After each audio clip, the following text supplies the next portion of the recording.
हाँ तो दोस्तों, इस वीडियो के अंदर हम कोर डिजिटल के आईपीओ के बारे में बात करेंगे और जानेंगे कि इस आईपीओ के अंदर आपको कितना लिस्टिंग गेन मिल सकता है और आपको इस आईपीओ के अंदर अप्लाई करना चाहिए या नहीं। चलिए शुरू करते हैं। तो देखिए, सबसे पहले हम ये जानेंगे कि ये कंपनी क्या काम करती है। देखिए, जो कंपनी है 2009 में ये कंपनी स्टार्ट हो गई थी, यानी कि लगभग 14 से 15 साल ये कंपनी को स्टार्ट हुए हो चुकी है। तो देखिए, जो कंपनी है ये कंपनी टेलीकॉम से रिलेटेड जो भी इंफ्रास्ट्रक्चर होता है वो ये कंपनी प्रोवाइड करवाने का काम करती है। अगर हम कंपनी के काम की अगर हम बात करेंगे तो मेनली ये जो कंपनी का काम है, ये कंपनी हमें महाराष्ट्र के अंदर ये कंपनी काम करती हुई नजर आती है।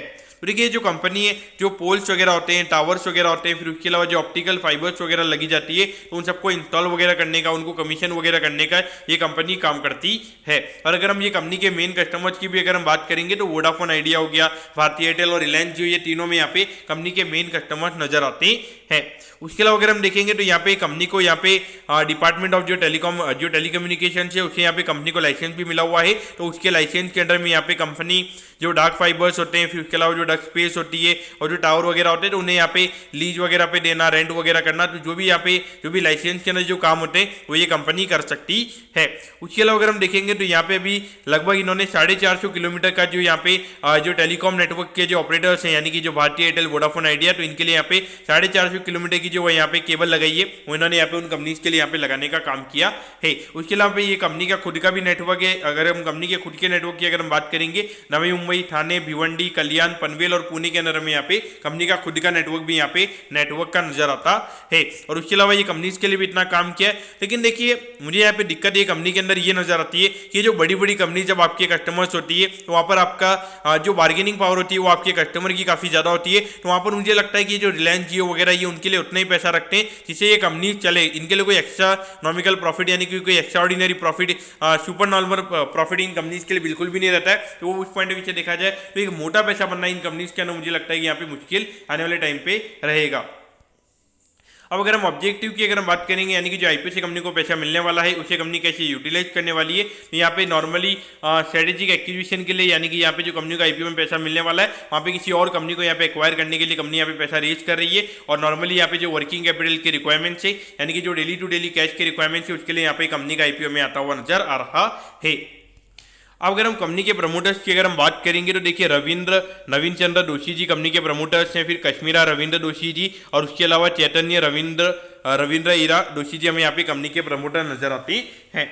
तो देखिए, अगर हम ग्रोथ वाइज अगर हम बात करेंगे तो देखिए, ये कंपनी 14 से 15 साल से ये कंपनी चल रही है। तो यहाँ पे लगभग 10 साल तक ये कंपनी का रेवेन्यू 87 लाख रुपीज़ के लगभग ही था। लेकिन एकदम से अगर आप देखोगे 2021 में ये लगभग 3 करोड़ के लगभग हो गया। फिर उसके बाद में पिछले साल कंपनी ने 16 करोड़ का रेवेन्यू किया और अभी 11 करोड़ का किया। तो मुझे लगता है कि जब कंपनी इतने साल से प्रेजेंस में थी, इतने साल से अगर आप देखोगे तो महाराष्ट्र में काफ़ी काम हुआ है। लेकिन ये कंपनी के इतने नंबर्स नहीं थे, लेकिन अभी एकदम से कंपनी के नंबर्स करोड़ में आ रहे। तो कहीं ना कहीं देखा जाए तो मुझे यहाँ पे थोड़ा विंडो ड्रेसिंग कंपनी के नंबर्स में यहाँ पे नजर आता है। कंपनी के नंबर देख के मुझे इतना यहाँ पे कंपनी के नंबर्स देख के इतना ट्रस्ट यहाँ पे मुझे नहीं होता है।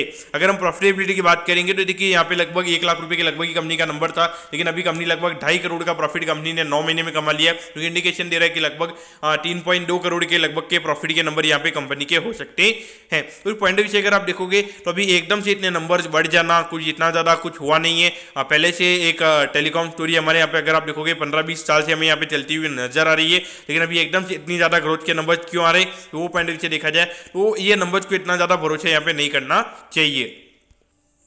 अब अगर हम आईपीओ के डिटेल्स के बारे में अगर हम बात करेंगे तो देखिए, 2 जून को ये आईपीओ में ओपन होता हुआ नजर आएगा और 7 जून को ये आईपीओ में क्लोज होता हुआ नजर आएगा।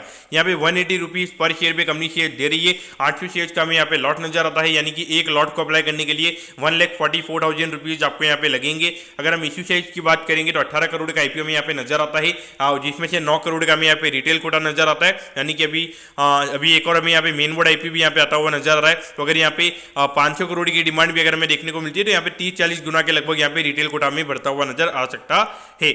और ये जो कंपनी हमें एनएससी के एचएमई प्लेटफॉर्म पे ये कंपनी हमें लिस्ट होती हुई नजर आएगी। अब अगर हम टाइम टेबल के बारे में अगर हम बात करेंगे तो देखिए, 12 जून को आपको पता चल जाएगा कि आपको अलॉटमेंट मिला है या नहीं। अगर अलॉटमेंट नहीं मिलता है तो 13 जून को आपको रिफंड मिल जाएगा, 14 जून को आपके डीमैट अकाउंट में शेयर आ जाएंगे और 15 जून को ये कंपनी हमें लिस्ट होती हुई नजर आएगी।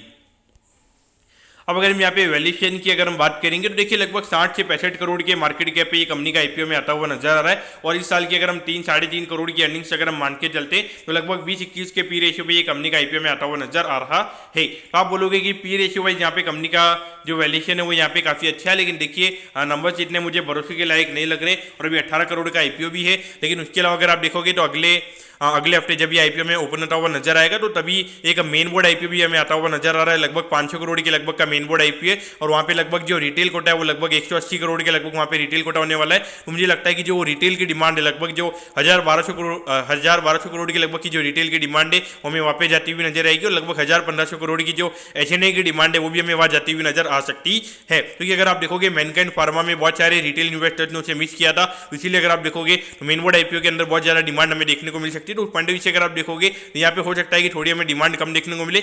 और as a long term point of view से देखा जाए तो इतना ज्यादा कुछ ये इंटरेस्टिंग ये कंपनी नजर नहीं आती। कुछ ऐसा नहीं लग रहा है कि यहाँ पे एक मोटा पैसा हमें बनता हुआ नजर आएगा, यानी कि 60 करोड़ की कंपनी 500 करोड़ की हमें होती हुई नजर आएगी। तो वैसी कुछ चीजें हमें यहाँ पे बिल्कुल भी यहाँ पे नजर नहीं आती है। तो मैं तो यहाँ पे टोटली अवॉइड करूंगा, क्योंकि अगर मेन बोर्ड आईपीओ तो मेरा जो मोटा पैसा रहेगा वो मेरा उसी के अंदर हमें ब्लॉक होता हुआ नजर आएगा। और अभी कुछ एसएमई कंपनीज के भी आईपीओ चल रहे हैं तो वहाँ पर भी मेरे पैसे ब्लॉक होते हुए नजर आएंगे। तो उनके पैसे बाई चांस अगर नहीं आएंगे तो मेरा यहाँ पे 99% तो मेरा यहाँ पे नहीं रहेगा। लेकिन अगर एट दी एंड अगर कुछ डील वगैरह अगर मिलती है तो मेरा यहाँ पे रहेगा। लेकिन long term point of view या फिर लिस्टिंग इनके पॉइंट ऑफ व्यू से मेरे ख्याल से तो टोटली अवॉइड करने यहाँ पे सही रहेगा। तो दोस्तों मैं होप करता हूँ कि कोर डिजिटल के आईपीओ के बारे में आपको सब कुछ समझ में आ गया होगा। अगर आपकी कोई भी क्वेरीज है आप कमेंट कीजिए, मैं जरूर आपके कमेंट पर रिप्लाई करूंगा। ओके दोस्तों, thank you, have a nice day.